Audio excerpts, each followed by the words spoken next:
Привет, друзья! С вами Растаманы Украины, Яр из Турции.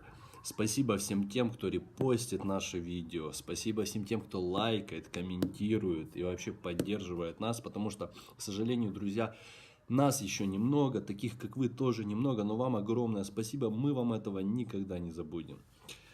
Всем тем, кто этим не занимается, я бы хотел передать тоже привет и сказать: ребят, мы всего лишь вестники или блогеры, которые освещают какие-то вопросы, делают исследования.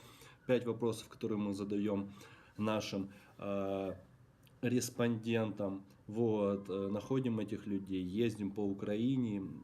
Думаем, что не только по Украине будем ездить, и задаем вопросики, изучаем, что такое вообще каннабис, что такое привыкание, что такое негатив, позитив для других людей. Так вот, ребят, если вам нравится, не бойтесь, распространяйте эту информацию. Мы не пропагандируем ни в коем случае наркотики, мы ни в коем случае не говорим, что кому-то нужно употреблять каннабис.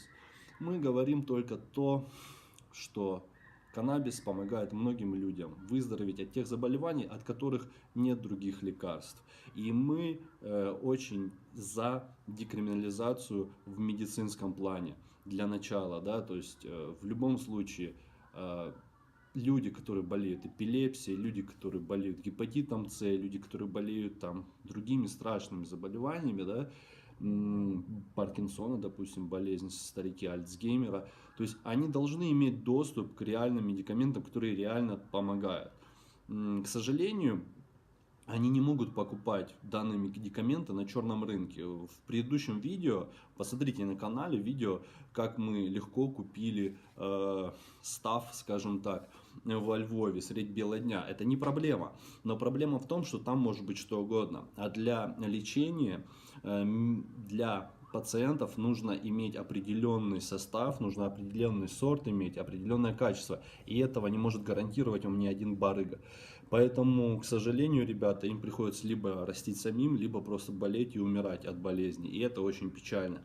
И все, кто поддерживает идею того, что медицинское употребление каннабиса должно быть легальным в Украине, давайте поддерживать эту идею, ставить нам лайки, писать комментарии, задавайте вопросы, изучайте эту тему в интернете. Кто хочет, чтобы нация наша была здорова. Я думаю, у кого-то есть друзья, папы, мамы, бабушки, дедушки. Конечно, к сожалению, не дай джа, болеют подобными заболеваниями. Но если вы вдруг стали жертвой того, что все-таки болезнь есть, особенно у меня есть знакомые, которые страдают эпилепсией, и они вынуждены употреблять каннабис, и они употребляют, и это им очень сильно помогает. Поэтому, ребят, если все-таки случилась такая вот штука, либо у вас знакомые с такой вот проблемой, подумайте о том, что каннабис в медицинских целях должен быть легален в Украине и доступен в хорошем качестве для медицинского использования. Это первое. Ну а второе, что просто изучайте информацию, не будьте старыми, скажем так, какими-то консервативными, совковыми людьми, которые просто верят какой-то пропаганде, каким-то стереотипам. Если вы что-то узнали, услышали, особенно по телевизору, обязательно проверьте эту информацию. Если вы владеете английским языком, то обязательно проверьте на английском языке эту информацию, потому что очень много фейков.